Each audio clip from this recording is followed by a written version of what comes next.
क्या आपने कभी कोई गोल प्लान किया है और आपने सोचा कि इसे मैं पूरा कंप्लीट करके छोड़ूंगा, अचीव करके छोड़ूंगा, पर आपने उसे बीच में ही छोड़ दिया? आपने सोचा मैं रोज़ एक्सरसाइज करूंगा, लेकिन आपने उसे भी बीच में छोड़ दिया। आपने अपनी कोई एक्टिविटी, कोई प्रैक्टिस सेशन सोचा था कि मैं इसे रेगुलर करूंगा, पर उसे भी बीच में ही छोड़ दिया। सो फ्रेंड्स, क्या आपको पता है इन सब चीज़ों को बीच में छोड़ने का रीज़न क्या है? इनको बीच में छोड़ने का रीज़न है inconsistency. So friends, welcome to my YouTube channel. और आज हमारा टॉपिक है कि हम अपने उद्देश्यों को पूरा करने के लिए कंसिस्टेंसी को कैसे मेंटेन करें। सो फ्रेंड्स, मैं आपको आज अपनी एक पर्सनल स्टोरी बताती हूँ। मैं बचपन से ही हमेशा एक्सरसाइज करना चाहती थी। और ये कैसे शुरू हुआ? एक बार मैं 7th या 8th क्लास में थी और मैंने एक मैगज़ीन देखी, उस पर एक्ट्रेस रेखा मेडिटेशन पोज किए हुई थी। when I seeing that pose, so I was thinking कि यार मुझे भी करना है। और मैंने 2-3 दिन किया। बीइंग अ चाइल्ड, वो ऐसे ही छोटा मोटा कुछ 1-2 मिनट का रेगुलर कर करके एक दो पोज, क्योंकि आता भी तो नहीं था, तो फिर मैंने अपने आप उल्टा सीधा कुछ किया और बस that was my exercise in my childhood. जो स्कूल में पीटी सिखाते हैं वो कुछ किया होगा, या फिजिकली कुछ गेम्स खेले होंगे, hide and seek, playing, running and all. Other than that, I have never done any exercise in my childhood. फिर मेरी शादी हो गई, फिर मैं अपने बच्चों में बिज़ी हो गई, and I was doing job as well, so I was busy there, so I did not get that time और thought process to do the exercises. फिर उसके बाद मुझे इन 2016 I found some of the videos of Shilpa Shetty, and there she was doing some yoga poses. So I was thinking कि यार, I got really fascinated by her again, and I started doing, and in 2016, and I started doing exercising, and I was able to do it properly. And then I don't know why I left that thing, और फिर मुझे पता ही नहीं चला, मैं तो कब भूल गई कि मैंने बहुत साल हो गए मैंने तो एक्सरसाइज ही नहीं की। फिर दोबारा मैंने एक बार फिर एक्सरसाइज चालू करी, और फिर मैंने 2-3 दिन की, तो मेरे बेटे ने कहा, अरे मम्मी अभी तो आप 2-4 दिन कर रहे हो एंथुजियास्टिकली, फिर आप बिल्कुल नहीं करोगे। दैट हिट मी समवेयर कि यार yes, this is the thing, कि मैं जो बचपन से करना चाहती थी, मैं उसको कंसिस्टेंटली क्यों नहीं कर पाई, क्योंकि I was not at all consistent, I was not at all regular. फिर मैंने सोचा कि नहीं, इस बार मैं रेगुलर रहूँगी। और जब मैंने इस बार 7th में 2025 को दोबारा चालू किया अपना एक्सरसाइज करना, तो now it's been 2 month I have been exercising. और अब मैं एक्सरसाइज क्यों कर पा रही हूँ? क्योंकि मुझे कंसिस्टेंसी का एक न्यू टर्म पता चला। पहले मेरे दिमाग में कंसिस्टेंसी मीन्स कि हमें कंसिस्टेंट रहना है किसी भी एक्टिविटी को करने के लिए डेली बेसिस पे। तो कभी क्या होता था कि कभी मैं बिज़ी हो गई तो मैंने वो छोड़ दिया होगा, और आप लोगों के साथ भी ऐसा हुआ होगा। तो ऐसा तो नहीं है कि सातों दिन हमें कोई काम नहीं होगा, और मैं इस मामले में कई बार कंफ्यूज भी रहती थी कि हम क्यों नहीं कर पाते, मैं एक्सरसाइज क्यों नहीं कर पाती हूँ। देन आई एनालाइज कि अभी मैं 2 महीने से कैसे कर पा रही हूँ, because I am doing exercise on regular basis instead of daily basis. जब मैं डेली बेसिस करती हूँ कोई भी चीज़, कोई भी एक्टिविटी, तो मैं नहीं कर पाती हूँ। Then I found this consistency which is regular basis. अब इन 2 महीनों में ऐसा नहीं है कि मैंने ब्रेक नहीं लिया, मैंने 2 दिन का ब्रेक लिया, बीच में कभी 3 दिन का ब्रेक लिया, कभी अभी 4 दिन का ब्रेक लिया, but I was resuming again to do exercise. So इससे क्या हो रहा है कि मुझे अगर कोई और काम पड़ रहा है मैं वो भी कर पा रही हूँ, और मैं अपनी एक्सरसाइज को भी कर पा रही हूँ। तो I am balancing hair.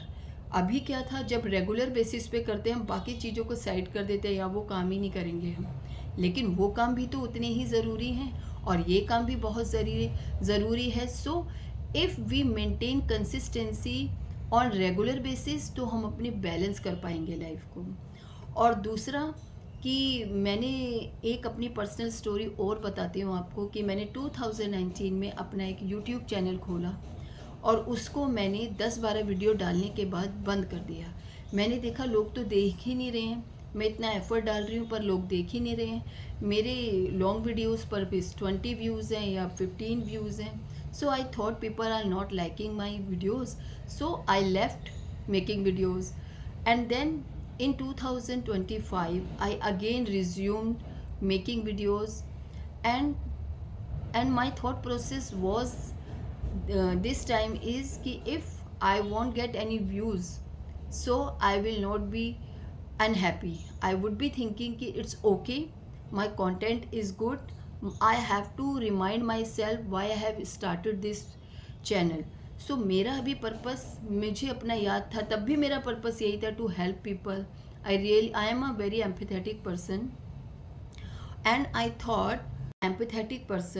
Thought कि मेरा तो ये चैनल खोलने का जो उद्देश्य था वो ये था कि I want to give advice और my insight to the people who are in need, जिन्हें ज़रूरत है। क्योंकि बहुत सारे लोग हैं जिनको मुझसे भी ज़्यादा नॉलेज है, लेकिन बहुत सारे ऐसे लोग हैं जिन्हें जो मुझे पता है उतना भी नहीं पता।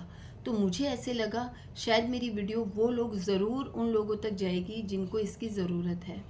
और मैंने इस उद्देश्य से दोबारा से अपना यूट्यूब चैनल चालू किया। और अब मेरा इंटेंशन और फोकस आउटकम के ऊपर नहीं है कि कितने व्यूज़ आ रहे हैं कितने नहीं आ रहे हैं, लेकिन मेरा फोकस इस बार वीडियो अपना यूट्यूब चैनल खोलने का ये था कि मुझे अपना जो इंसाइट है वो शेयर करना है और बनाते रहना है। I have not been discouraged by the views if I am not getting those views like 100 views और मोर देन दैट। सो मैंने ये सब सोचा। सो मैंने फिर अपना start, I have maintaining the consistency, मैं अपना वीडियोस बना रही हूँ और अभी मेरे चैनल पे 12.2K हैं। सो मेरे चैनल पे अभी 12.2 व्यूज़ हैं। 12,000 लोग मेरी वीडियोस देख चुके हैं। सो ये मेरे लिए एक मोटिवेशन था कि अगर मैंने इस टाइम आउटकम पे ध्यान नहीं दिया, इवन प्रोसेस पे ध्यान दिया कि मैं और क्या क्या इंसाइट शेयर कर सकती हूँ, तो मैंने अपने आप को आउटकम पे ध्यान ना देकर अपने प्रोसेस पे ध्यान दिया, तो मुझ में ऑटोमेटिकली पेशेंस आई और मेरा ध्यान ज़्यादा इस बात पे रहा कि मैं अपने व्यूज़ को, अपनी इंसाइट को कैसे अच्छे से शेयर कर सकती हूँ। सो फ्रेंड, मैंने आपको ये बताया कि आप अगर कोई भी गोल और कोई भी एक्टिविटी या कोई भी चीज़ अपनी लाइफ में चाहते हैं कि मैं रेगुलर रहूं, तो आप कंसिस्टेंसी को मेंटेन रखिए। आप चीज़ों को डेली बेस पे ना करके रेगुलर बेस पे कीजिए। It is really really helpful in my life. I am able to balance my home, my YouTube channel and job as well. So अगर मैं ये सब चीज़ें कर पा रही हूँ तो उसके पीछे एक ही मुझे जो अपना समझ आया, मैंने जो अपना इम्प्रूवमेंट किया, कंसिस्टेंसी। जो मेरी जो कंसिस्टेंसी है वो अब आउटकम पर नहीं है, वो अब डेली बेसिस पर नहीं है। मैं रेगुलर बेसिस पर वीडियोस बनाती हूँ और मैं रेगुलर बेसिस पर एक्सरसाइज करती हूँ। मैं आउटकम पे फोकस नहीं कर रही हूँ। और कभी कभी हम बहुत इमोशनल हो जाते हैं किसी चीज़ के लिए, जब हमें आउटकम नहीं मिल रहा है तो वी गेट इमोशनल, या फिर हम लोगों के बारे में बहुत सोचते हैं कि उनका क्या होगा, वो कैसा सोचेंगे अगर हमने ये किया। सो बहुत ज़्यादा लोगों पे अपना अप्रूवल डालने से भी हमारी कंसिस्टेंसी नहीं मेंटेन होती है। सो फ्रेंड्स, आपने, जैसे मैंने आपको बताया कि कंसिस्टेंसी रेगुलर बेस पर करनी है, डेली बेस पर नहीं करनी। जैसे एक आम का पौधा है, अगर हम उसको रोज़ पानी देते हैं और कभी हम 2-3 दिन पानी नहीं भी दें तो आप देखेंगे वो पौधा फिर भी बना रहता है।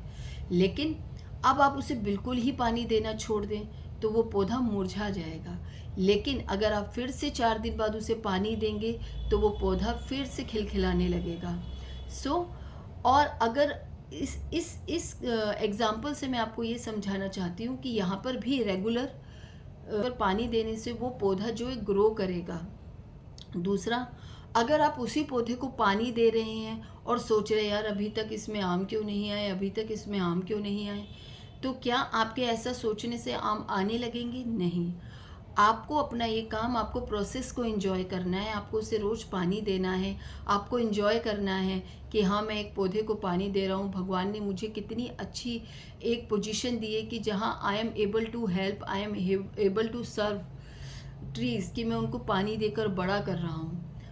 ये जो एक प्रोसेस पे आप इंजॉयमेंट करेंगे, सेलिब्रेट करेंगे, जब वो थोड़ा सा बड़ा हो जाएगा फिर थोड़ा सा बड़ा होगा, आप अपना सेलिब्रेट करेंगे, उस प्रोसेस को इंजॉय करेंगे। यार मैंने 1 महीना एक्सरसाइज कर ली, देखो मैंने इस बार 2 महीना कर ली, फिर आप उसे इंजॉय करते हैं, शेयरिंग करते हैं। तो ये एक जो प्रोसेस को सेलिब्रेट करने से हम इम्पेशेंट नहीं होते, हम आउटकम पे ज़्यादा दिमाग नहीं लगाते हैं, हमारे अंदर ऑटोमेटिकली पेशेंस आ जाती है। फ्रेंड्स, जैसे मैंने आपको बताया कि जो कंसिस्टेंसी है वो बहुत इम्पॉर्टेंट है हमारे जीवन में किसी भी गोल को पूरा करने के लिए। जैसे मान लीजिए किसी ने सोचा कि मुझे मैथ की प्रैक्टिस करनी है, I have to become excellent in mathematics, and he thought about कि चलो अब मैं रेगुलर प्रैक्टिस किया करूँगा। लेकिन उसने 5 दिन बहुत अच्छे से प्रैक्टिस करी, अपना डिसिप्लिन मेंटेन किया, अपना शेड्यूल मेंटेन किया। 2-3 दिन बाद उसे और कोई प्रोजेक्ट मिला साइंस का या कोई भी सब्जेक्ट का, और उसके 4 दिन या 5 दिन वहाँ लग गए। अब वो सोचे अरे यार ऐसे तो मैं मैथ कभी भी प्रैक्टिस नहीं कर पा रहा हूँ, छोड़ देता हूँ। और वो छोड़ देगा तो क्या वो कभी भी एक्सीलेंट बन पाएगा मैथमेटिक्स में? नहीं। उसके लिए अगर वो दोबारा रिज्यूम कर ले और दोबारा अपनी प्रैक्टिस जितनी हो गई थी उसके आगे उसे कंटिन्यू रखें, तो उसे एक मोटिवेशन आएगा कि अरे मैं अपनी इस कंसिस्टेंसी को इस सब्जेक्ट में मेंटेन करते हुए दूसरे सब्जेक्ट भी देख सकता हूँ। कभी कभी मुझे लगता है कि शायद बहुत सारे लोग जो अपनी जॉब में या कहीं पर भी बैलेंस नहीं कर पाते, शायद उसमें कंसिस्टेंसी का बहुत बड़ा रोल है। या कुछ स्टूडेंट जो चाहते हैं कि हम बहुत एक्सीलेंस पर चले जाएं किसी भी चीज़ में, चाहे वो अपनी क्लास में एक्सीलेंस चाहते हैं कि हम कोई रिकॉर्ड कायम करें, लेकिन वो नहीं कर पाते। शायद they are not able to manage time management with consistency. क्योंकि अगर आप अपने टाइम को मैनेज करेंगे और कंसिस्टेंसी से उस काम को करेंगे जिसके लिए आपने टाइम मैनेजमेंट किया है, तो शायद आप अपने गोल्स को पूरा कर पाएंगे। फ्रेंड्स, ये है मेरा इस टॉपिक पे एक्सप्लेनेशन था। आई होप आपको मेरा ये एक्सप्लेनेशन अच्छा लगा हो। अगर आपको मेरा ये एक्सप्लेनेशन अच्छा लगा या मेरी कोई बात जिसमें आप कंसिस्टेंसी से रिलेटेड कोई पॉइंट ऐड करना चाहते हैं, तो प्लीज़ मुझे कमेंट बॉक्स में बताइए। Thank you so much.